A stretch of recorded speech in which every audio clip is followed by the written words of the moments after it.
Why employee well-being is important to an organization. If you're having challenges with employee engagement or a lack of motivation or even high employee turnover, it could be because employee well-being is low.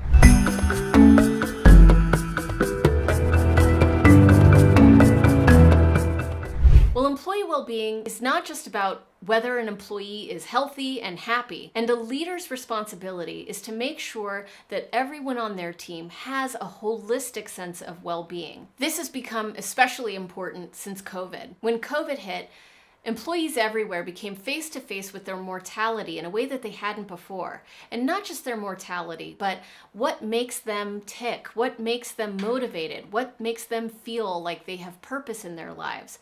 Bigger questions are getting asked in the workplace now, and the solution is to focus on well-being, more than just engagement. The definition of engagement is the extent to which one's focus and attention is on the task at hand. Well, so much drive and attention on the focus of employees can lead to burnout. And with increased rates of burnout on the rise, we're starting to see that balance is necessary at work. That means well-being overall. By the end of this video, you're not only going to understand what well-being is and why it's important, but you're going to understand the impact that it has on an organization's goals as well. So first, what is employee well-being? It's not just health and happiness, although health and happiness are a part of it. It's not just your physical health that you have to take into account when you're thinking about employee well-being.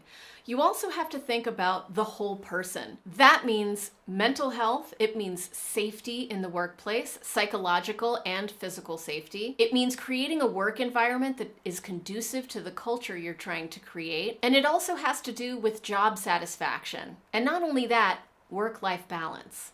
Job satisfaction is the way that we used to measure culture.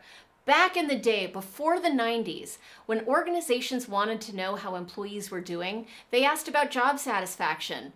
They said, "Are you happy with this job? Yes or no?" That was a great question, but in the 90s, a bunch of management consultants got a great idea that rather than just asking if employees were happy, we could ask if they were engaged. And thus was born employee engagement. Employee engagement is about how much attention and focus people are putting on work. And it stands to reason that the more engaged someone is at work, the more productive they're going to be. Well, that productivity has its limits. And as we've seen in recent years, so much productivity has led to employee burnout. When we crash and burn, quite literally, productivity comes to a halt. We can't work at all. We have to take a break. And you're seeing all-time quit rates in the workplace right now. And many people are leaving the workforce entirely. They're not just going to a competitor, they're not working anymore. And that is because of too much burnout. Well-being is the antidote to that burnout. And it's good for business. Organizations that have higher employee well-being see lower absenteeism, lower turnover of employees, lower healthcare costs, and higher morale. All of that means that the culture is stronger. And not only that, your brand is stronger because your culture is just an internal manifestation of your brand, and your brand is an external manifestation of your culture. Authentic organizations realize that your brand and your culture are inexorably linked. So now the question is, how do you increase well-being? And the answer is culture. If you believe that culture is a powerful tool in your organization and you want to be a part of a community of people who care about culture, then subscribe to this channel. We believe that you can unleash the power of culture to inspire businesses and people to reach their full potential. So how do you create a culture of well-being? First, you have to understand what culture is. Culture is the experiences we have that shape the beliefs we have about the world around us. And those beliefs determine the actions that we take, which gets us results. So if the result you're trying to achieve is one in which well-being is high at your organization, you need people to take action accordingly.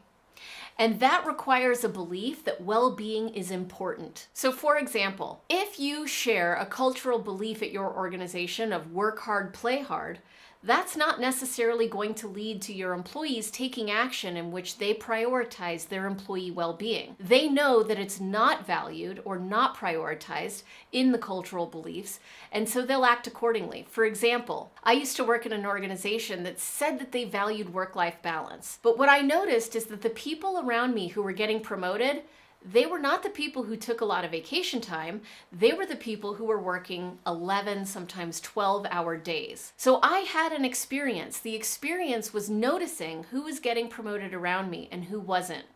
That experience led me to a belief. It was the belief that regardless of what my manager said, work-life balance wasn't really prioritized. And that belief led me to take action. The action was, I didn't take as much time off. In fact, I put in longer hours because I knew it was valued. And that got results.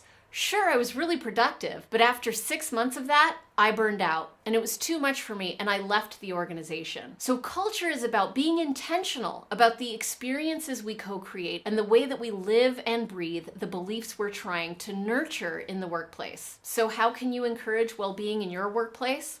Well, number one is to elevate the voice of the employee. Make sure that everyone at every level of the organization has an opportunity to share how they're feeling, what's working for them and what's not, and create a safe place for them to share what might be leading to burnout and what's not working for them. Second is to prioritize positive experiences. It all starts with experiences. In fact, I led research that shows that when you have alignment of your experiences, your beliefs, your actions, and the clarity of results, you can actually improve culture strength by 62%. So it all starts with creating positive work experiences. Employees want to see that the leader's actions align with what they're saying. That is a positive experience in and of itself. And those experiences happen in meetings, happen in email, happen over text, and even happen in Zoom calls. Third, you want to be explicit about creating not only physical safety for employee well-being, but psychological safety. Our thoughts determine our health and well-being just as much as our physical surrounding. And so when we are in an environment of negativity, of toxicity, of a lack of trust, that leads to poor employee well-being. Instead, create psychological safety. And one key way to do that is to make sure that employees feel like they can be heard. That means, as a leader, inviting your employees to give you feedback. And it's not just saying every once in a while, do you have any feedback for me? Because when you ask that question, it is too easy for employees to say, no, I don't have any feedback for you. Giving feedback, especially to your manager, can be really hard. Instead, invite the question by asking, what feedback do you have for me? That is a way to tease out feedback from your employees about what's working and what's not. And your reaction to receiving that feedback should be, thank you for the feedback. Because regardless of what it is, it's positive that they've been sharing with you candidly and vulnerably. You are creating an environment of psychological safety. So I have a gift for you. It's a guide on how to create a culture that not only nurtures employee well-being, but also drives results. You can either click on the link in the description below, or you can go to gift.culture.io to get your copy.